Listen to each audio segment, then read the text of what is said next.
kita harus mendorong seluruh penegak hukum di Indonesia jangan pernah takut menerapkan pasal-pasal terberat. Iya. Ya. Sudah ada. Ini lex spesialis, bukan cuma lex spesialis. Iya, ini ya, bukan cuma lex spesialis. Betul, kejahatan terhadap anak ini sudah menjadi kejahatan luar biasa, gitu ya.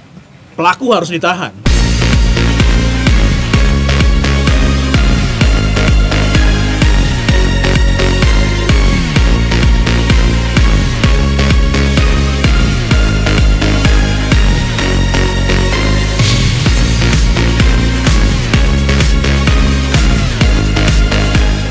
Halo Sobat Anak Indonesia, jumpa lagi bareng Nia di Pas Asik, podcast @Komnas Anak, seru dan asik. Ini edisi spesial, kita lagi ada di rumah makan Laksana Soreang Bandung. Dan ada banyak tokoh-tokoh apa ya kira-kira disebutnya, aktivis mungkin ya, aktivis perlindungan anak yang memang nggak capek terus berjuang untuk memperjuangkan hak anak. Dan ada Bang Aris. Dan di sebelah Bang Aris ada Pak Bima dari Komnas PA Jabar, dan ada Teh Diah dari Komnas Jabar. Nah, kita akan ngebahas kasus yang memang baru-baru ini viral di media sosial, yaitu kasus Heri Wirawan. Oke. Dan kasus ini pertama kalinya mungkin ya Bang ya, atau Pak Bima ya, hukumannya akhirnya hukuman seumur hidup begitu. Sangat luar biasa. Sangat luar biasa. Nah, kita pengen tahu gimana sih Pak Bima, kemudian Teh Diah, kemudian juga Bang Aris melihat kasus ini, dan Komnas PA Jabar ini termasuk yang mengawal kasus ini mulai dari awal. Mungkin dari Pak Bima mungkin boleh bercerita gimana sih kasus ini dari awal sampai akhirnya bisa terbongkar dan viral gitu. Silakan Kang. Ya, Nia, Opung ya. Opung. Terima kasih. Jadi memang pada bulan Mei 2021 kita kedatangan perwakilan korban ya. Ini hampir sama seperti Seren ya. Di akhir Mei juga tahun 2021 tanggal 17 ya, yang kita laporkan ke Polda Jatim ya. Betul. Terus kan 17. pas itu 17 Mei itu langsung kita mengarahkan untuk melaporkan ke Polda Jabar. Sejak itu kita koordinasi dan melakukan pengawalan. Alhamdulillah proses penyidikan ini tidak lama ya. Bulan Oktober sudah pelimpahan, sudah P2. Sudah P2. Jadi dari JPU itu sudah P2. Nah, dari situ mulai langsung persidangan cepat. Cepat dan luar biasa. Kita memang kawal dari awal karena ini menjadi atensi publik, atensi juga. Tapi Kang, waktu itu ada LPSK nggak yang dampingi? Belum ada LPSK belum ada ya. Jadi justru teman-teman lain itu muncul setelah viral di media. Bung, ada beberapa pertanyaan dari masyarakat, termasuk dari media. Kenapa Komnas tidak menyampaikan ke media sejak awal? Kita punya komitmen. Satu, ya, identitas korban kita lindungi. Kedua, supaya penyidikan cepat. Ya, jangan sampai nanti pelaku terlapor ini menghilangkan barang bukti atau berupaya dengan segala macam apapun. Karena predator anak ini khususnya di Jawa Barat bukan sembarangan orang-orang. Yang mereka punya kekuasaan, punya apapun yang bisa mereka lakukan. Begitu. Oke, iya, memang di media sosial juga ramai banget. Kenapa kasusnya seperti disembunyikan dari media? Artinya memang ada niatan baik untuk menyembunyikan identitas dari korban begitu. Oke, kalau Bang Aris sendiri melihat kasus ini di media sosial harus viral dulu kasusnya gitu. Tapi kan ini akhirnya dampaknya juga baik nih Bang, ternyata mendapat hukuman seumur hidup. Tapi kalau kasus-kasus lain kan sudah viral tapi mungkin hukumannya belum setara, itu menurut Bang Aris gimana? Saya kira strategi yang disampaikan oleh Pak Bima ini adalah itu yang patut untuk diteruskan dalam menangani perkara-perkara kejahatan seksual, apalagi ini predator yang sangat mengerikan gitu kan. Nah, saya kira peristiwa seperti ini bukan hanya terjadi di kasus yang ditangani oleh kawan-kawan di Komnas Anak di Jawa Barat, tapi sebelum peristiwa itu sebenarnya sudah banyak gitu kan. Nah, saya ingin mengatakan bahwa terima kasih untuk kawan-kawan di Jawa Barat itu strateginya memang tidak diumumkan kepada publik. Ya, bisa saja bahwa kalau itu diumumkan kepada publik, strategi-strategi jaksa penuntut umum atau strategi polisi untuk menentukan dia terdakwa akan menjadi tidak jelas karena ada tekanan publik. Sedangkan ini aja setelah JPU mengumumkan seperti ini, tekanan publik cukup luar biasa, sangat emosional kan, hukuman mati loh. Walaupun sebelumnya ada perdebatan ya. Sebelum kasusnya Bandung ini, sebenarnya Komnas HAM ya, termasuk kasus isu Kebiri, Komnas HAM itu menolak itu kan. Ikatan Dokter Indonesia juga menolak itu. Oke, bahwa itu memang tugas mereka. Kalau Komnas HAM tidak membela tidak anti terhadap hukuman mati, ya bukan Komnas HAM namanya. Memang itu tugasnya. Sementara jaksa penuntut umum yang didampingi oleh kawan-kawan di Jawa Barat itu, bahwa memang ada hukuman mati di Undang-Undang 17 tahun 2016. Jadi nggak salah jaksa penuntut umum bahwa persoalannya itu kemarin itu akhirnya tuntutan masyarakat bahwa hukuman mati, hakim mengatakan bahwa tidak hukuman mati, bukan hanya sekedar untuk mempertimbangkan Komnas HAM dan seterusnya. Ada Undang-Undang 17 2016 itu mengatakan boleh hukuman mati bagi predator kan gitu loh. Gitunya. Nah kalau dari Pak Bima sendiri setuju nggak sih sebenarnya kan pro kontra nih, salah satunya hukuman mati, kemudian juga masalah suntik kimia Kebiri. Nah melihat dari kasus Heri ini, sebenarnya kalau dari Pak Bima sendiri melihat korban yang begitu banyak kemudian melahirkan sampai 9 anak ya kalau nggak salah, itu gimana pendapatnya? Jadi begini, kita sepakat hukuman seberat apapun termasuk hukuman mati tidak akan pernah bisa mengembalikan penderitaan para korban. Itu penting. Itu ya. Nah, kenapa kita mendorong ada hukuman mati? Karena ada produk hukumnya, instrumen hukumnya ada. Ya, supaya penegak-penegak hukum menggunakan instrumen hukum itu. Urusan nanti vonisnya berbeda, itu urusan lain. Itu ya. Saya kira itu penting sekali ya, karena artinya apa? Bukan soal debat hukuman matinya, tetapi apakah ada untungnya hukuman mati maupun tidak hukuman mati terhadap korban. Tetap jadi korban kan sepanjang hidupnya kan. Nah persoalannya adalah perhatian kita harus pada korban, bukan debat soal hukuman mati atau tidak. Tapi bahwa itu adalah tuntutan masyarakat, lalu kemudian undang-undangnya juga membenarkan, ya nggak apa-apa gitu loh. Tapi yang terpenting adalah fokusnya adalah korban. Nah, berbicara mengenai korban sendiri, ini sebenarnya total dari korbannya itu ada berapa Teh? 13 sebetulnya korban itu ada 13 yang melaporkan ya? Ya, yang melaporkan. Yang nggak melaporkan itu kurang lebih 21. 21-an katanya gitu ya. Apa alasan mereka tidak melaporkan? Ya mungkin banyak alasan ya, ada dari keluarga juga mungkin, atau mungkin karena ada masih menganggap aib. Masih banyak takut terungkap. Aib. Lalu ada juga karena kekerabatan dengan si pelaku. Karena dan janji-janji mungkin jadi guru akan menjadi hidup lebih baik mungkin begitu ya. Jadi 13 yang melaporkan, dan yang 13 ini yang disetubuhi ya. Sampai hamil? Yang sampai hamil itu 8 orang, tapi anak ada 9 karena satu orang ada yang dua ya sampai kali melahirkan. Nah dari mereka semua ini nggak berusaha misalnya kabur kah dari tempat tinggal ini atau seperti apa gitu Teh? Kan itu mereka kan kalau dari berita yang kita dengar, anak ini kan anaknya dari hasil hubungan ini dijadikan untuk proposal mencari sumbangan. Nah itu mereka nggak mencoba kabur keluar atau? Ada keinginan mungkin ya, tapi memang selalu dipantau ya sama si Herinya, itu selalu dipantau, termasuk apabila ada keluarga yang menjenguk ya, yang datang ke pesantrennya dibatasi sama si Heri itu. Hanya seperti di halaman ya, di halaman, di pintu pagarnya kayak kayak di lapas atau di penjara ya.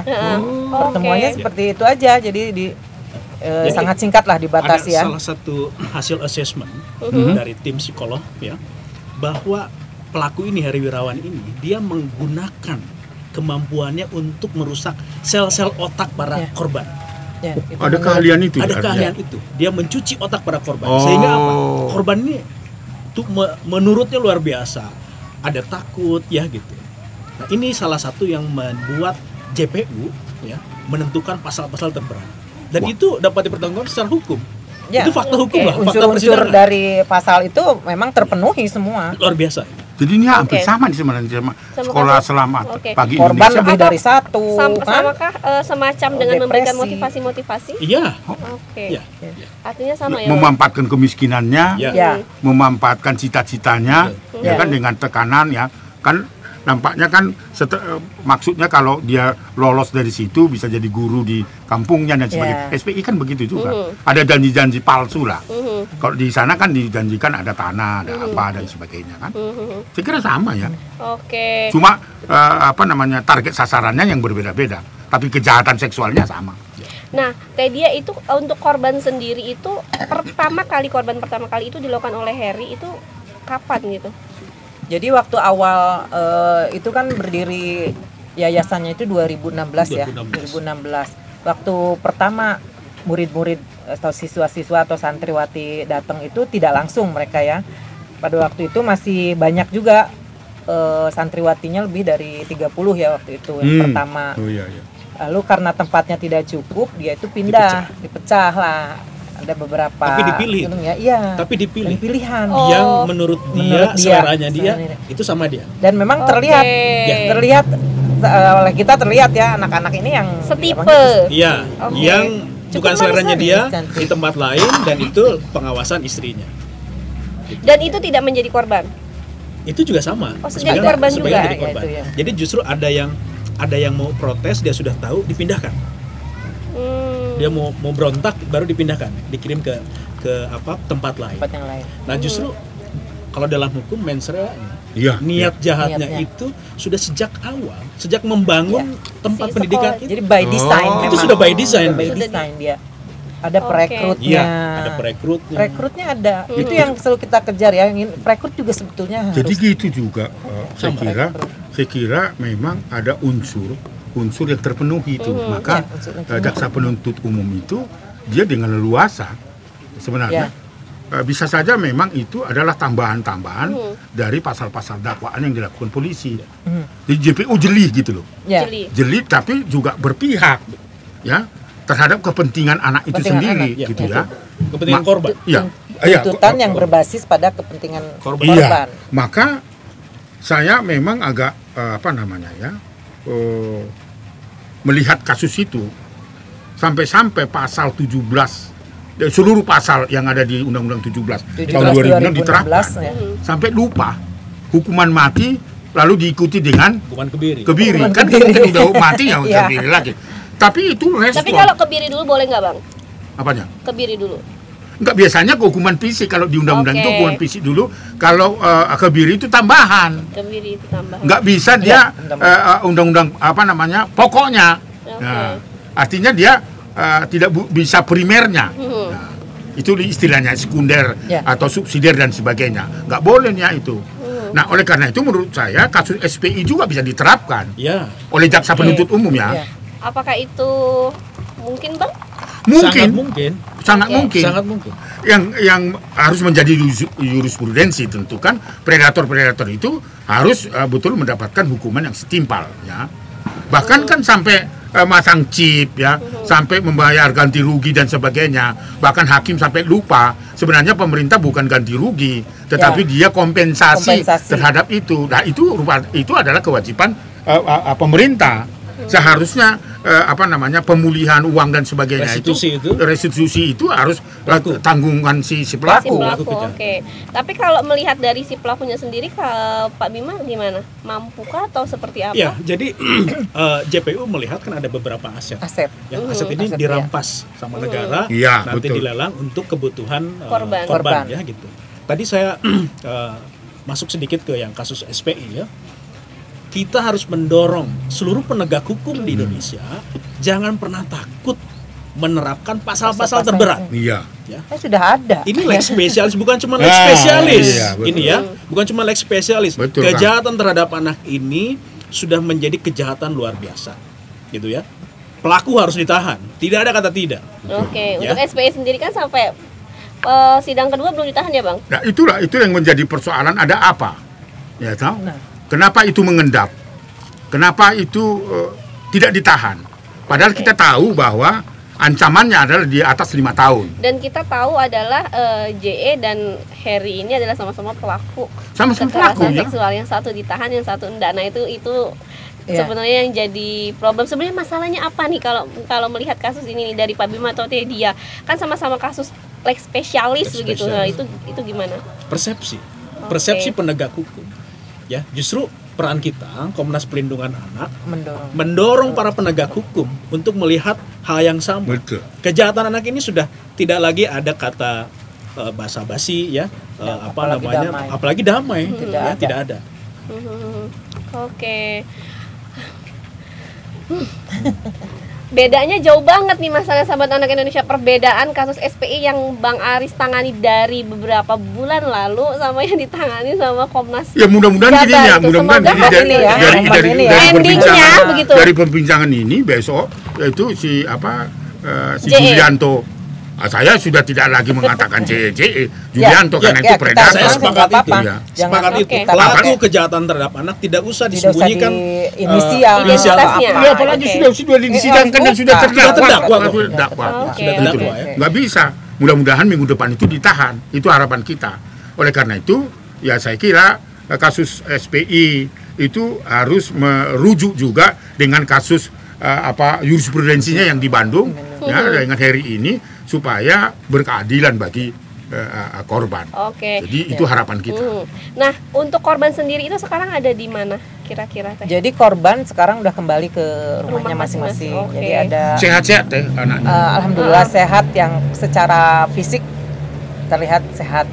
Tapi ada orang tua yang menyampaikan bahwa anaknya masih ada yang trauma berat. Ya itu yang khawatir saja.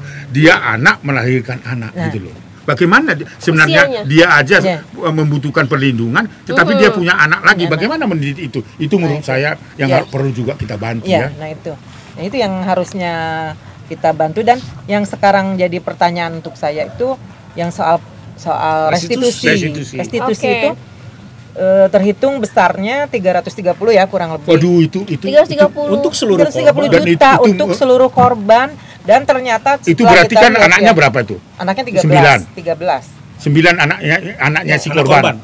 Tambah Korban. ibunya. Iya. Berarti kan ada 9 tambah 9 tambah 13. dihargai berapa sih? Nah, Hak itu perdata beda- anak itu beda-beda. mahal. Iya, dan beda-beda opungnya itu yang jadi Ada yang pertanyaan. 10 ada yang juta. 8 juta, ada yang 30 juta. Ada yang 80 juta. Coba tuh.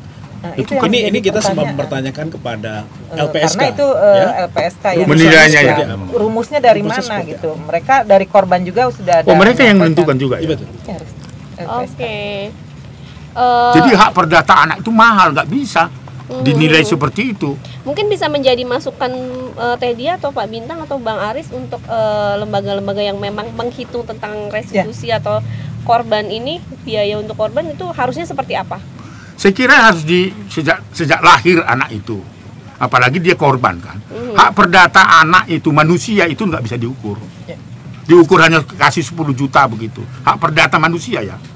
Sedangkan binatang aja itu ada hitung-hitungannya. Ini manusia dengan hak martabat kemanusiaannya itu nggak bisa dihitung dengan nilai seperti hitung-hitungan matematika. Oke. Nggak bisa, itu hak perdata. Maka selalu saya dalam kasus-kasus perceraian itu untuk menentukan hak perdata, hari ini diputuskan bahwa hak asuh itu ya toh, ada pada salah satu orang tuanya, maka hak perdatanya dihitung itu mulai putusan itu. Bukan menunggu nanti kalau dia peninjauan kembali baru dibayar gitu. Mulai diputuskan sejak pertama. Kalau tidak, siapa yang akan misalnya dia naik banding? Kan lama ini ya. Prosesnya. Terus yang sekolahkan ini siapa? Kalau itu nunggu keputusan ingkrah. Jadi hak perdata itu harus dihitung bukan berdasarkan ingkrah atau tidak ingkrah. Nah, berbicara mengenai restitusi ini, kalau dari korban sendiri apakah sudah menerima atau belum Teh? Belum. Belum sampai saat ini belum menerima. Belum. Oke. Kompensasi Tapi, juga belum ya? Belum. Kompensasi. Nah, itu yang kemarin mereka pertanyakan, dan mereka menanyakannya kan kepada kita ya yang dekatlah dengan mereka. Mereka mempertanyakan soal besarannya dan soal kapan, karena ya hidup mereka berjalan terus kan, tidak berhenti. Ya kalau sekolah mereka alhamdulillah sekolah dibantu oleh pemerintah daerah untuk mereka bisa kejar paket A atau paket B tergantung usianya masing-masing. Tapi untuk bantuan yang tadi yang restitusi dan bantuan lainnya itu belum ada. Paling kita sekarang saya kemarin teman-teman banyak yang titip itu kita kasih bantuan, kita datang ke sana untuk memberikan bantuan. Ya, itu personal lah ya, itu bukan personal, bukan ya, berdasarkan bukan putusan berdasarkan pengadilan itu ya. Itu kan hanya untuk menutup mereka ya beberapa bulan paling mungkin ya. Tapi kan yang paling utama itu yang mereka pertanyakan dan kapan. Karena mereka ya ada anak kecil itu yang butuh biaya besar juga. Oke, bener yang kata Bang Aris tadi, seharusnya begitu putusan sudah langsung Langsung ya. diberikan. Ini begitu. saya ada video suara ayah. Ya, Ayah dari si Ayah dari korban. korban. juga nggak setimpal. Oke. Untuk pemerintah atau keadilan yang sekarang ini saya minta hukuman yang seberat-beratnya ataupun hukuman mati. Ya semua mereka kecewa dengan putusan yang kemarin. Ingin si Heri itu dibunuh, hukuman mati. Ada bahas seperti itu, orang tua Oke. ingin si pelaku ini dibunuh. Saya merinding. Merinding, mendengarnya. kan? Karena sebenarnya kalau melihat mungkin kita semua dari masyarakat kan oke, udah hukuman seumur hidup kok, tapi ternyata dari korban mereka belum merasa ini berpihak sama mereka gitu, karena apa yang mereka rasakan juga akan berdampak seumur hidupnya si korban juga gitu. Jadi mereka akan merasa adil ketika pelaku mendapatkan hukuman. Dan ini bukan kata mati. Komnas Anak, ini kata dari korban orang dan tua, keluarga dari korban. korban dan korban sendiri. Saya merinding loh dengarnya. Nah, Pak Bima, melihat banyaknya kasus anak-anak di Indonesia, gimana sih kalau Pak Bima sendiri melihat pegiat perlindungan anak, aktivis perlindungan anak di Indonesia ini, apakah semangatnya masih seperti dulu nih yang kayak Bang Aris yang membara-bara atau gimana nih saat ini? Ya, sahabat-sahabat pejuang perlindungan anak, kita teruskan semangat dari tokoh kita, tokoh perlindungan anak kita Bang Aris Merdeka Sirait. Jadi satu kuncinya adalah konsistensi. Ya, Jangan pernah merasa menyerah. Ya, menghadapi kejahatan terhadap anak ini butuh kekuatan lahir batin. Ya, karena ingat ini adalah bentuk bela negara kita. Ya. Bentuk Indonesia ya gitu. Jadi Masa tetap depan. semangat, tetap konsisten, fokus ya terhadap perlindungan anak dari lingkungan terkecil sampai seluruh Nusantara. Oke, pokoknya terus semangat gitu, karena masih banyak kasus anak-anak di Indonesia yang memang harus terus diperjuangkan begitu ya Pak Bima. Mungkin Bang Aris untuk menutup yang terakhir. ya, saya tidak akan menutup ini kecuali dunia runtuh. Oke. Jadi gerakan perlindungan anak seperti dikatakan Pak Bima tadi, terus-menerus konsisten. Semangat, jangan putus asa.